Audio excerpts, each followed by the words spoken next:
Welcome to Cinemaphile, where we showcase the best in independent documentary and foreign filmmakers and talk to them about their work.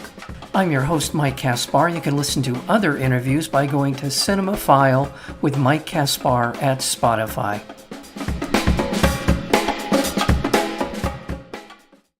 Meredith Monk, composer, performer, and interdisciplinary artist, is one of the great artistic pioneers of our time.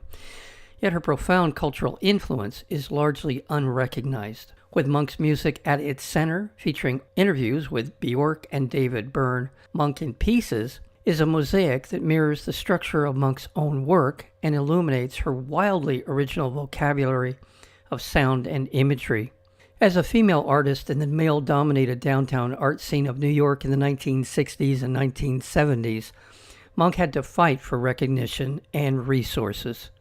What a wonderful documentary film this is about an artist who, frankly, I did not know anything about and now do. And I can tell you, you will truly appreciate her as an artist and as a person, her perseverance. And there's so much more to recommend about Monk in Pieces. We're joined today by the director, Billy Shebar. Thank you. It's a great privilege to be here. Thank you. Tell me a little bit about your own introduction into the world of Meredith Monk. So it goes back to 1990 when Meredith cast my wife, Katie Geisinger, in the original cast of Atlas, which is now kind of looked back on as her masterpiece. And I had never heard her music before, like you. And then Katie started bringing home these sort of fragments that Meredith was working with, and they were just so intriguing. Basically, from that moment on, Atlas was an extraordinary production. And Katie's been like in every major Meredith Monk piece since. She still works with Meredith. So I've had this incredible front row seat. Just my love of Meredith's music has really deepened. It really strikes something primal in me. I've always loved it. But I've also gotten to know Meredith as a result over the years and realized that she would be a really fascinating subject for a film because she really had so many obstacles thrown in her path, especially as a female composer in this very kind of male world of the downtown art scene of the 60s and 70s.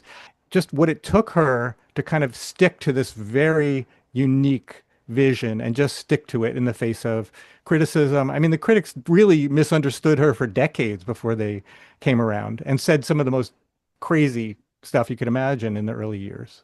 I got to tell you, one of those reviews just really made me laugh, which is the one from the New York Times. No, I had a ball like mine and going through those old scans of New York Times reviews from the 60s and 70s. And that was probably the gem. It gets a laugh every time. Made my cats bite each other. To think that a reviewer would actually write that in a New York Times review is kind of beyond belief. But, those revenge is sweet, if you will. I don't think that Meredith, in a personal level, would say that out loud. But in terms of her artistic achievements over the years, I think it's nice to see her vindicated, at least on that level. Here she is. We're talking about the late 70s, early 80s when she comes onto the scene. I mean, even earlier, she really came to New York in the late 60s and was part of the whole like happenings. And I think she worked with some of the Fluxus people on their stuff.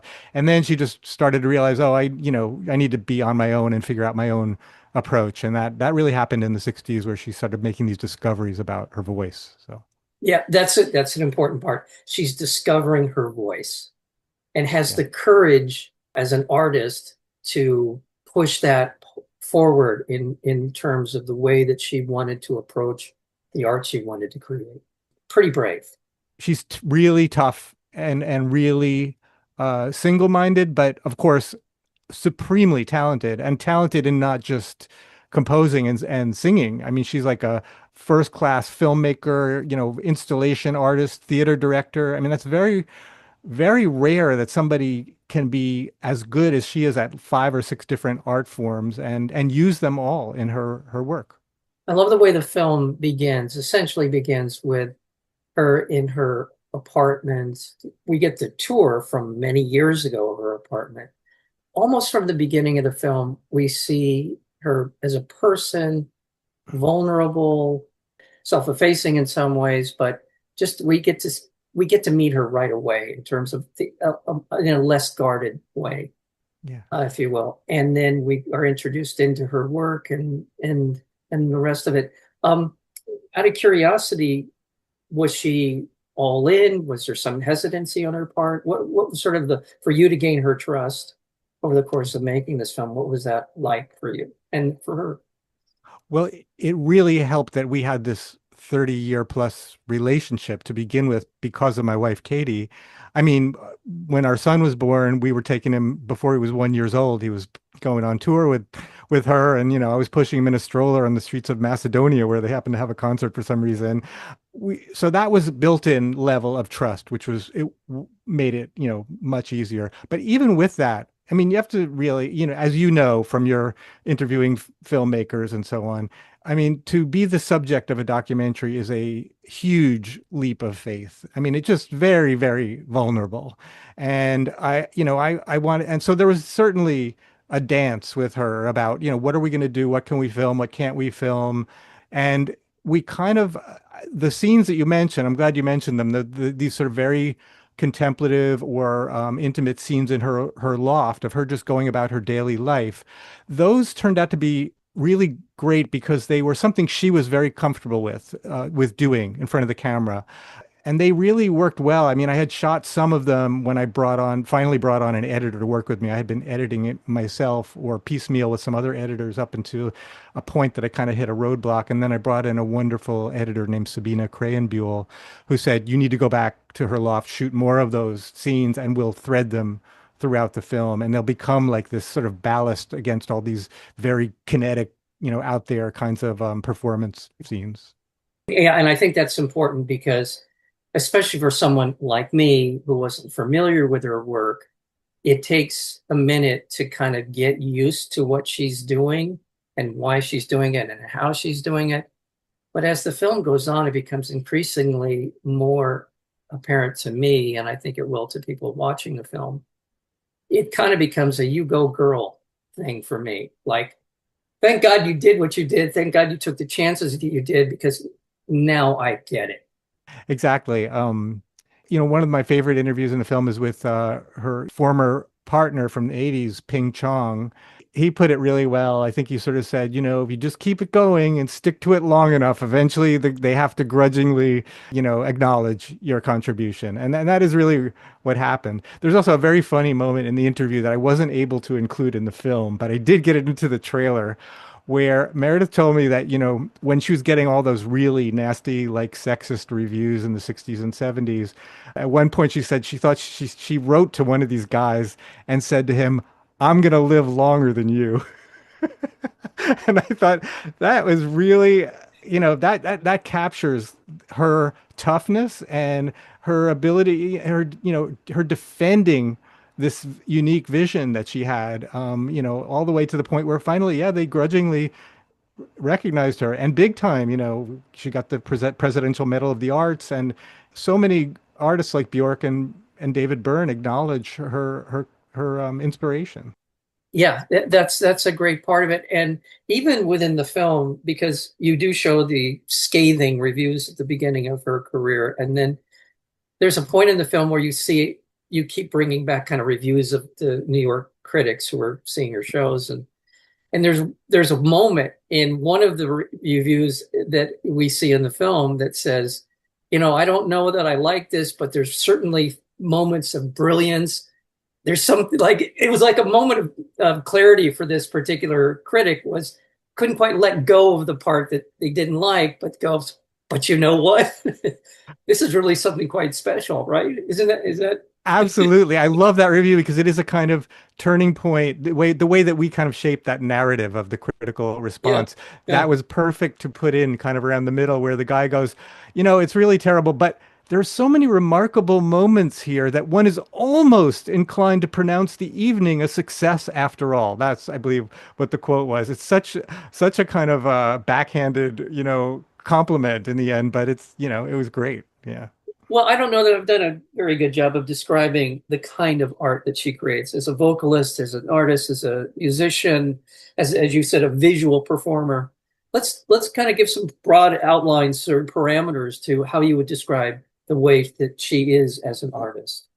Well, she's truly, what the proper term I guess would be interdisciplinary. She really, in an arts world that's increasingly specialized, especially if you're a performer, it's like, well, what are you? Are you an opera singer or are you a jazz singer? I mean, my wife Katie went through that constantly until she found Meredith, who could actually use all of her talents. So that was, I think that's a key to Meredith, is this sort of interdisciplinary nature of her work. And I would also say that, her works are non they're non-linear, or they're maybe even you'd say non-narrative, or they're really mosaic. That's the structure she prefers in her theater works, in her films, and that actually inspired me to construct the film that way. I did not try to do a traditional biopic. For that reason, I really wanted the challenge of something told in pieces. And it really gave me the freedom to kind of pick and choose which songs I used, which visual material I used, how did I put them together? And that was a thrill. But I would say that, yeah, interdisciplinary, and the other thing we already talked about at the core of her is just the discoveries that she made about the voice and all the ways you can be expressive with the human voice without using words. That is, I would say, the essential thing to know about Meredith Monk. The most important thing she contributed in some ways is she did this incredible exploration and mining of her own voice and realized that she could, express the most profound emotions without using words, more profound, that words sometimes get in the way of expressing emotions. So she just worked and worked and worked on her own voice to develop this unique vocabulary of of the voice, that uses no words. I mean, I think VJ Iyer was one of the academics that we interviewed. Said, he called them elemental sonic gestures. They're very hard to write down. I think the musicologists have a term for what she does, which is extended vocal technique. That she's a pioneer of that. It's using the voice in ways that no trained opera singer would ever think of doing. Yeah. And to my ears and to my mind, there's another element to this, which is there's something primal, there's something unknowable. It's sort of the beginning of the human experience when they looked up to the stars and couldn't explain it. There was something that they connected to and they were trying to express it. I would imagine that would have been the kind of the sequence of the consciousness of human beings. And it feels like she takes us back to those thoughts, those moments, if you will. Is that fair? That's a great observation. In fact, it echoes what Björk has said about her, that her music is a gateway to the ancients and the ancient sounds. Meredith herself says in one of the interviews in the film, the voice is the first instrument. It's the first human instrument. So it transcends language and all the filters that language put up when you're trying to express yourself. So primal is a very good word. I think I was conscious about doling out the moments that are the most primal when I felt people would be kind of ready for them. And I think the most primal piece, in my opinion, of all, and one of my absolute favorite of her work, is called Do You Be? And it really just sounds like a cry to heaven. And when we put that in the last scene, basically over her eating breakfast alone in her apartment, and then that music starts, and it just felt so right, and it felt right to be kind of the climax of the end of the piece. Yeah, just to follow up on what I was saying, before language, this is art and music before language. Because at some point we had to make decisions about what the string of letters meant in relation to the real world, right? Before there were words, there were sounds that people made to express what they wanted or needed, or their anger or their love for one another, before there were words to express that. Absolutely. I mean, that's what babies do. They communicate without words. Yeah. No, and what's so remarkable, again, what's remarkable about Meredith Monk's work is that you are seeing and hearing it in real time, just what I just described, which is the ability to convey emotion, expressions of, I said, love and anger and all kinds of things today, listening to her music. Yes, So, absolutely. yeah, I mean, I guess the other part I'm trying to get to is that we can imagine that experience as early humans, but we can also imagine it as modern, sophisticated, educated people as well. So Yeah. it's something special. I'll say this for the audience. If you get a chance, you really should do yourself a favor and check out the music of Meredith Monk. And why not start with this wonderful documentary called Monk in Pieces, because it is a wonderful film. Thanks so much. Yeah, we're opening August 1st at the Laemmle Theater, and it is, you really, at least you get to hear all of my favorite musical pieces of Meredith. I think in the end, I think you actually get like 40 pieces of Meredith's music throughout, because it's really led by the music, and the music is almost always there. We just, the only places where we don't use it are most of the sort of those quiet, intimate, scenes of her doing her, going about her business every day in her loft. So Yeah. And you speak at length with people that have worked with her over the years, which is really illuminating and wonderful. And you hear their perspective, you hear what it was like to work with her, how she could be demanding because this was so near and dear to her, what she did.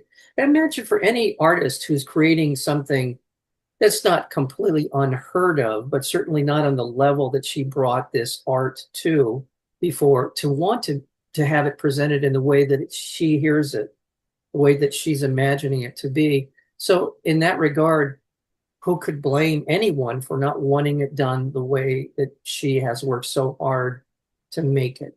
And there's a very poignant, moment that we were able to capture after 60 years of not only directing, composing, and performing in her, her own work. She's actually handing off her masterpiece, Atlas, to another director and another young performer who's going to actually do the role that she did in the original production. And it's just you can really feel just how hard it is for her to let go in that scene. And she does, there's a scene in the kitchen with this director where she's going, it's very few people really get this, and don't I want it to be all your production, but don't mess it up. I mean, she doesn't say that, but but it is, you can really feel the angst about handing off as you might, it's completely natural that she would, because like I say, and that's good. I mean, you feel like I felt anyway, I really got to know Meredith and on a lot of different levels. And even within that scene, when she's guiding that vocalist through this particularly, I assume, key part of the play, of the piece, you could see that just what you described, like how particular she was that this vocalist got it right. Yeah, and I actually saw that production, and that's Joanna Lynn Jacobs, and she did an incredible job. I mean, she, in a certain sense, nobody's gonna do it exactly the way Meredith does. The most important thing, as Meredith says, is that you make it your own and capture the spirit of it. And I thought Joanna completely did that. So it was terrific. And again, this is no small feat. These vocals are really difficult in the sense of to get them right. But that's so important to what the art is about, that it's understandable that you want to do it the right way and make sure you make every effort to make that happen. It's Monk in Pieces. Will be opening on Friday, July 25th at the ISC Center, and then opening here in Los Angeles at the Laemmle Royal on August 1st. See this film, people. If you're listening to the sound of our conversation, Monk in Pieces. It's being released to Zeitgeist, I believe, is the distributor. And whether you're in New York or Los Angeles or in some other place in the country where it plays, seek it out. Monk in Pieces. If not, be looking for it when you have an opportunity to check it out online. Will probably be like me, someone who did not know about Meredith Monk, and you will come away not only appreciating her work, but a fan. So I appreciate that. Thank you so much. Thank you. We have been talking with the director of Monk in Pieces, and that would be Billy Shebar. Billy, thank you so very much for your time today. Thank you. Really appreciate it. You have been listening to Cinemaphile. I'm your host, Mike Caspar, And you can listen to previous interviews as well as special programming, or you can subscribe by going to Cinemaphile, that's F-I-L-E, with Mike Kaspar, at Spotify. Until next time, thank you for listening.